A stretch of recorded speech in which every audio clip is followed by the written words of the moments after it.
If you're struggling in your relationship, you are not broken. Your nervous system might just be protecting you in the way that it knows how. Emotionally focused couple therapy offers a way to slow down, to understand what's really happening under the surface, and build new ways of relating. Welcome to Psychotherapy Central, where we explore love, attachment, trauma, and the path to secure, connected relationships. I'm your host, Jennifer Nurick.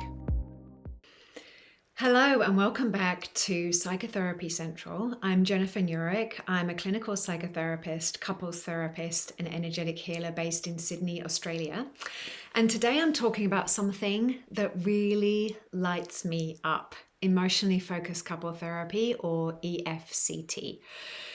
So if you've ever felt stuck in the same argument, longed for connection, but didn't know how to ask for it, or wondered if your relationship could ever feel truly safe again, then this episode is for you.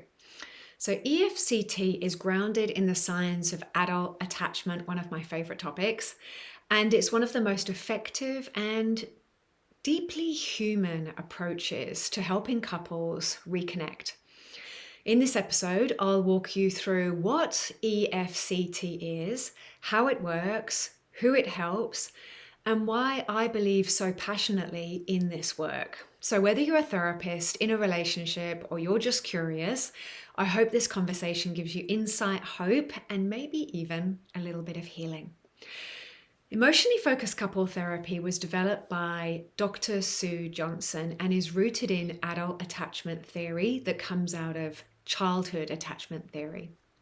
And I speak a lot about this in some of my previous episodes. So if you're interested in that, just jump back and listen to some of the episodes on attachment theory. You'll find them, especially I think episode 1 to 5. So with adult attachment theory, it views relationship distress not as dysfunction or incompatibility, but as disconnection. And it gives couples a structured, research-backed path to finding their way back to each other. Now, over the years, EFCT has been highly researched, which is awesome because we get to find out why it works, what works about it, what works well, what doesn't work so well. And because I love to share the research, here are some things I think you'll find interesting. And as you listen, know that all of these research papers are referenced in the show notes. So whether you're listening to this as a podcast or on YouTube, you can just jump to the show notes to find the references.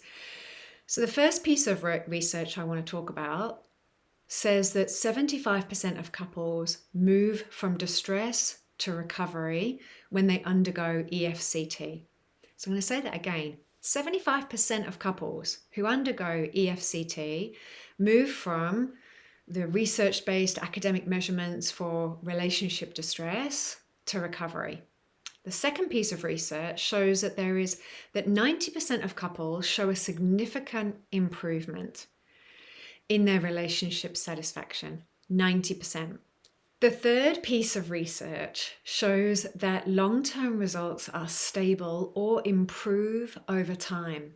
And that's because the work that we do in the couple session it's a way of communicating, a way of connecting, where we start to trust each other in the connection and we start to feel safer. And so couples will naturally build upon that grounding, upon that foundation, and there will be greater satisfaction later on. So that makes total sense to me. So those are follow-up studies that are 2-3 years post-therapy, maintenance or even enhancement over time. I think that's super exciting from a research perspective. EFCT has also been shown to be effective across cultures, attachment styles, and presenting problems. Now think about that. That's actually super broad. Across cultures, across attachment styles, and we know that there are 4 different kinds of attachment styles that really impact how we are and how we connect in relationship, and across presenting problems. And that's including affairs, that's including when there are drugs and alcohol involved and other things that can complicate a relationship. Now, EFCT has also been shown to reduce attachment insecurity. And so for somebody like me who works a lot with attachment insecurity, that's my bag. That is super exciting, and it's why I went really deep with EFCT. It reduces attachment anxiety and avoidance and can help people to feel safer and more connected in their relationships. There's a whole bunch of research into EFCT to do with that attachment healing. So from all of this research, we know that it works. How? How does it work? So EFCT unfolds in 3 stages. Number 1 is de-escalation. Now, this is where we identify the negative cycle that couples get caught in, which is often the blame, withdrawal, criticism, shutdown. And we start to see that cycle as the enemy. Our pattern of behavior becomes the enemy and not each other. So let's talk about one of the most common patterns I see in couples therapy, which is the negative cycle. In EFCT, we focus less on who's right and who's wrong, which I can find can be kind of a tit for tat, one up, and often come to no place of resolution or contentment. More on how partners interact when they feel disconnected. That is much more interesting. And one of the most classic cycles is what we call the pursue-withdraw pattern. And in attachment terms, the pursuer is often the anxious, the attached person, and the withdrawer is often the avoidantly attached partner. Now we can do different behaviors as couples sometimes, but we tend to have kind of a default that we will go to when we're feeling the disconnection in the relationship. So imagine this. Partner A feels lonely. Maybe they're worried that they don't matter, or they're afraid that the relationship is slipping away, so they reach out. But it doesn't come out softly, it comes out as criticism or frustration. And they might say something like, "You never talk to me anymore. Why don't you care? I'm always the one trying." Now, partner B hears this and feels overwhelmed. Maybe they already feel like they're failing or that nothing they do is good enough. So they pull away to avoid more conflict and they shut down. And they say things like, "I can't deal with this right now," or "You're never satisfied," or they just go quiet. Now, here's the heartbreaking thing. Both people want connection and both people feel hurt. But their ways of protecting themselves creates more distance. Partner A protests the disconnection, and partner B retreats to protect themselves from what they feel like is criticism. And often they will feel like they are also protecting the relationship. If I withdraw and don't say anything because everything I say is going to be wrong, then ultimately I'm protecting the relationship. And then the pursuer will escalate even more. They'll reach more. "You've gone away. Where have you gone? I'm trying to reach you." And withdrawer withdraws even more, and around they go. Now, in EFCT, we name the cycle and we help couples understand the cycle is the enemy, not each other. Now, when you can see this pattern clearly and slow it down, you can begin to reach for each other in new ways. With vulnerability instead of protest, and with empathy instead of shutdown. Now, this is the heart of the work, really helping couples move from disconnection into emotional safety and closeness. And that's where the work is so exquisite and so beautiful. And if you've ever been in an EFCT session, you'll know what it's like to step into that vulnerability, to take a risk in your relationship, and then to have your partner, to have that touch your partner in a very deep way and to feel them reach back. That is a very deep rebuilding of emotional bonds that is very difficult to do in individual therapy. And I know because me and my husband have gone through EFCT couple therapy, and it really helped our relationship. Stage 2 in EFCT therapy is about restructuring the interactions. Now, this is where we guide partners to share their deeper emotions and unmet attachment needs. It's about transforming reactive patterns into vulnerable reachings. Emotionally focused couple therapy focuses on emotion. So it's not just about managing your emotions, you need to kind of sort out your emotions, but it's about using it as a doorway to healing, which I find really exciting. Now, often in a session, we're slowing things down so we can get really curious about what's going on for each of us inside. And often in the heat of the moment, things happen so fast inside of us and in the relationship that we can go from 0 to 100 in 3 seconds, and we can be left wondering what on earth happened. Our partner's wondering what on earth happened and how we're going to come back from it. In therapy, we slow it all down. We dive deep inside to discover the patterns of emotion and behavior that drive us and keep the repeating conflicts in place. Now, in session, I'm supporting couples to identify what's really going on for them individually and to speak from the heart in a way that creates emotional safety and connection. So let me give you an example. I come home tired and my partner hasn't tidied the house and he said he would. And with some frustration, I say, wow, I've been working all day and you couldn't tidy up like we agreed. Now I'm expressing anger.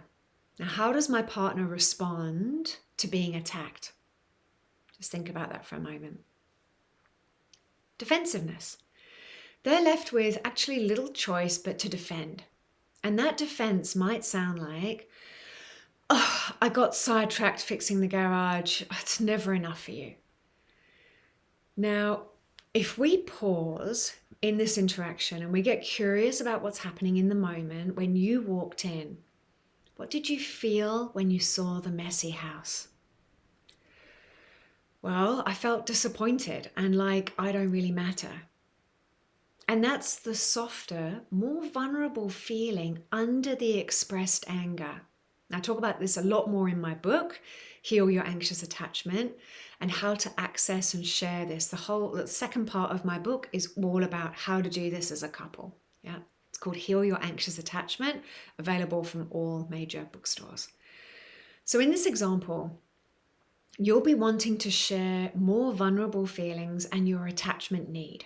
Now, your attachment need might be the need to feel loved, wanted, and important to your partner. Valid, so valid. We all need that deep down.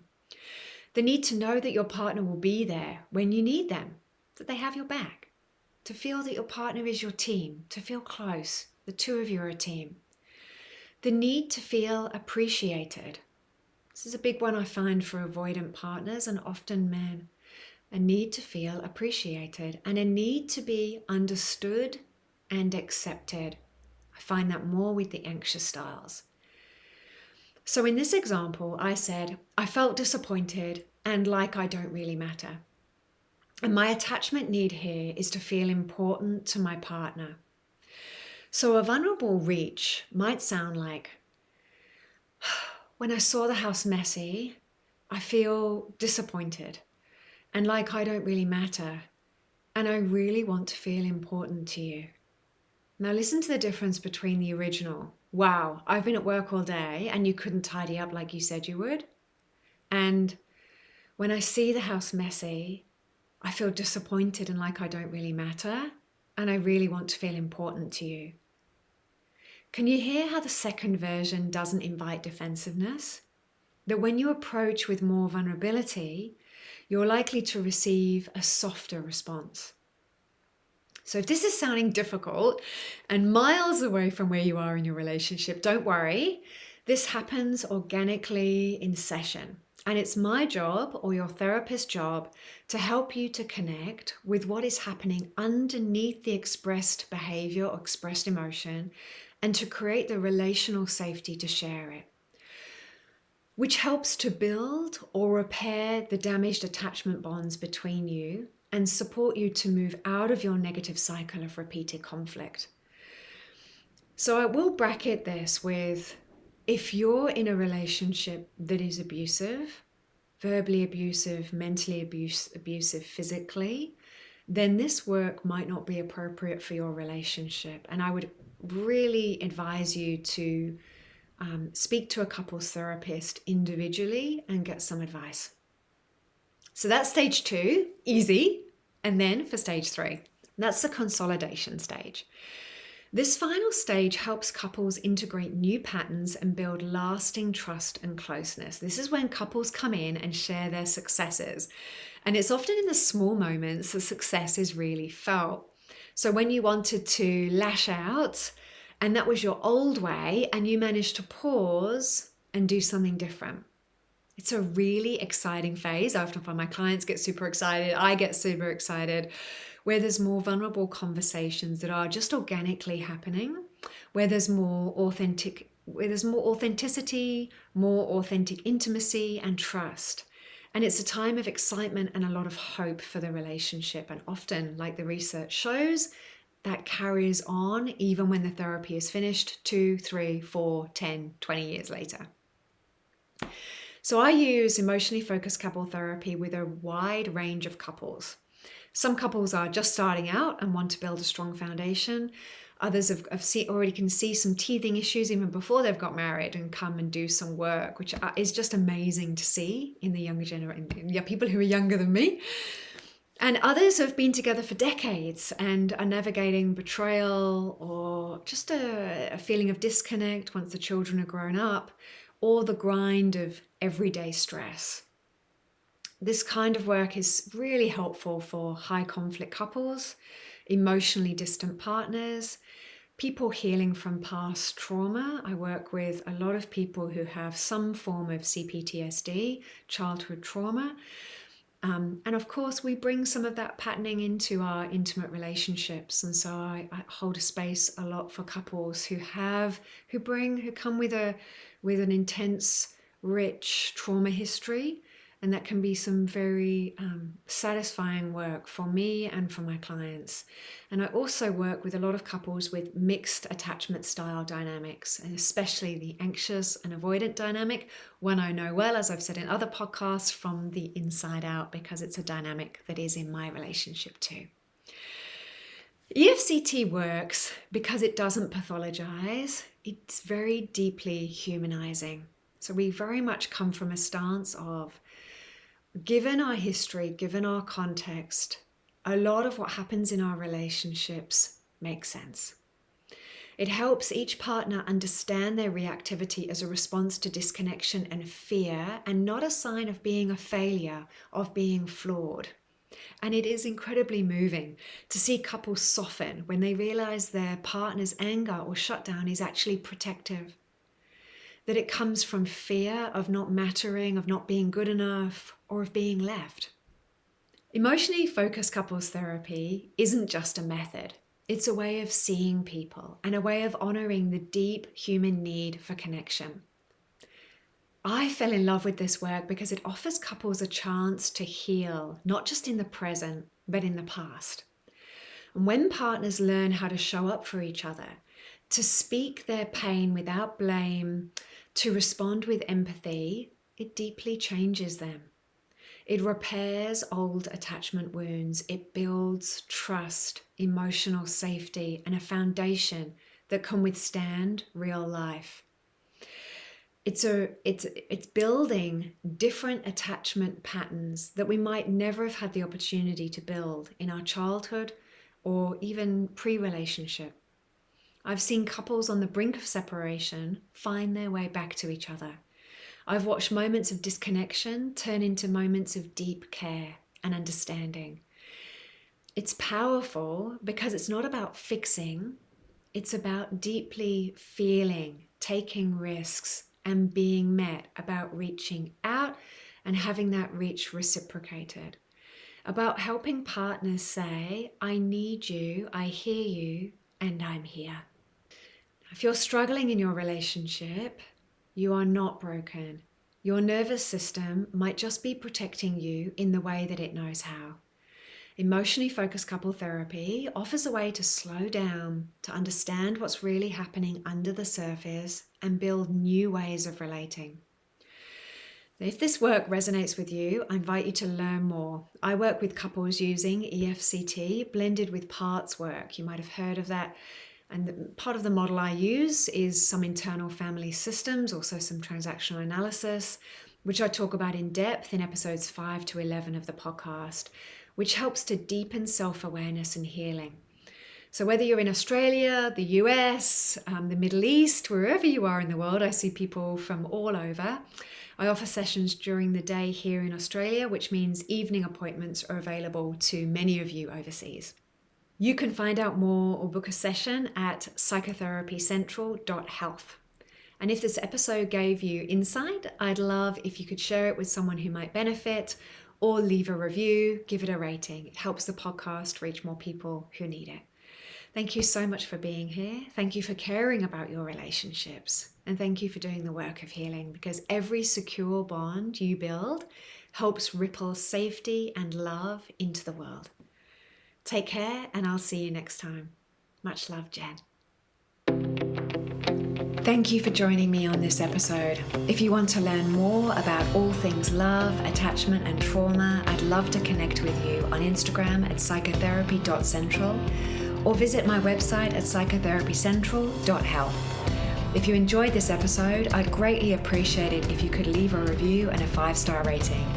Your support means a lot, and I look forward to connecting with you again soon.